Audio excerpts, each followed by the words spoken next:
Meanwhile, the president can adjust the health care law, 15 times, but Republicans cannot? Democrat Sheila Jackson Lee says, you bet. Republican Senator Mike Lee, apparently no relation, says, no, you cannot. Both are here. And think nothing good can come from this shutdown? Someone here involved in the last one says, yeah, it can. What you think happened back then didn't.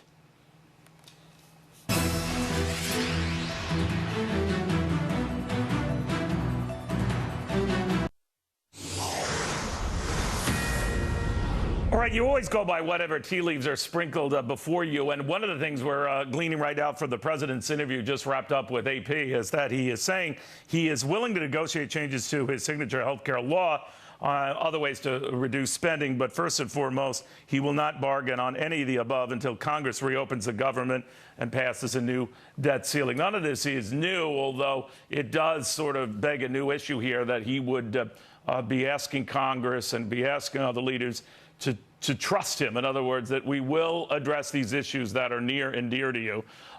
Republican Congressman from Ohio, Jim Jordan, on that. Congressman, that's what he seems to be saying. I will deal with these issues that you want me to deal with, Congressman, but first, give me a clean continued resolution, reopen the government, and we'll talk. You don't trust him.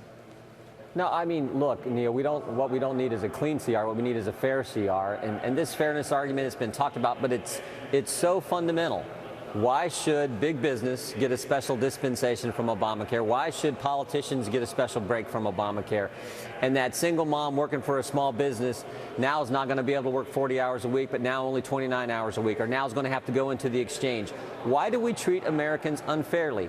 One of the hallmarks of this country, equal treatment under the law. And all we're asking the president to do is treat Americans fairly, every single American. And that's a pretty basic argument. Sit down and talk to us. He gives a list of people who are going to be hurt by this shutdown. How about that single mom who now has to go into Obamacare, who can't get the hours she needs to take care of her family?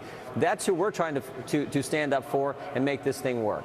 Do you think, Congressman, that the president of the other side is just trying to sort of hang you guys out there on a spigot and then get you turning in the wind and get you keep coming back with one concession after another and just punish you, essentially?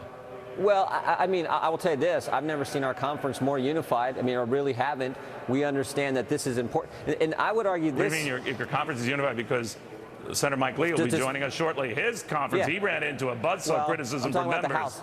I know you're in the House, but it doesn't all seem hunky-dory in your party, maybe in your conference, but in the Senate, quite the opposite, right? Yeah, but in the House, when we've been unified, and the ones who are breaking ranks, 57 Democrats have been voting for some of these bills, these smaller bills that we've been introducing and passing that would fund parts of the government and would keep things open, as the president talked about.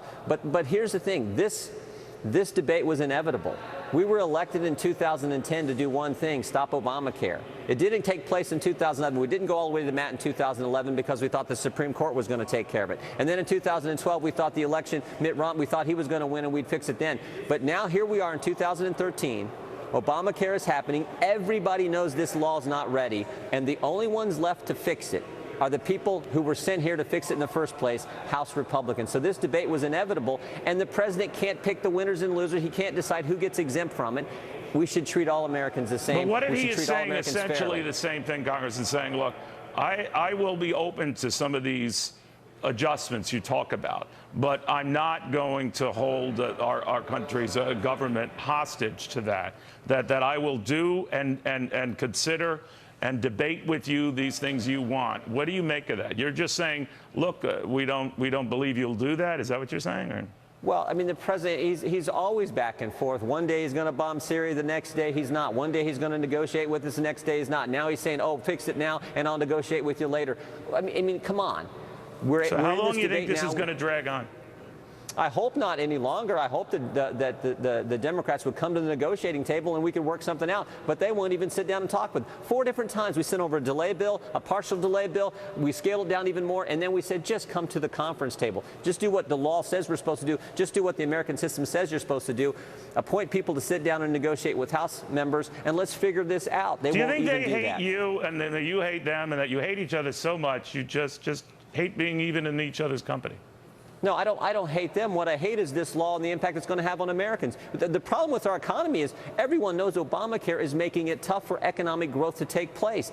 Everyone knows that. Not just conservative Republicans, not just Republicans. James Hoffa said it's going to hurt working Americans. Howard Dean said it's going to lead to rationing of care. The Chicago Tribune, Neil, the president's hometown paper, has twice endorsed him for president, has said delay the entire law. So this is something everyone in the country knows, except the President of the United States. He says no. Right. I just want to delay it for parts of America, not for all America. Congressman, it's always good having you. Thank you very, very much. Thank you.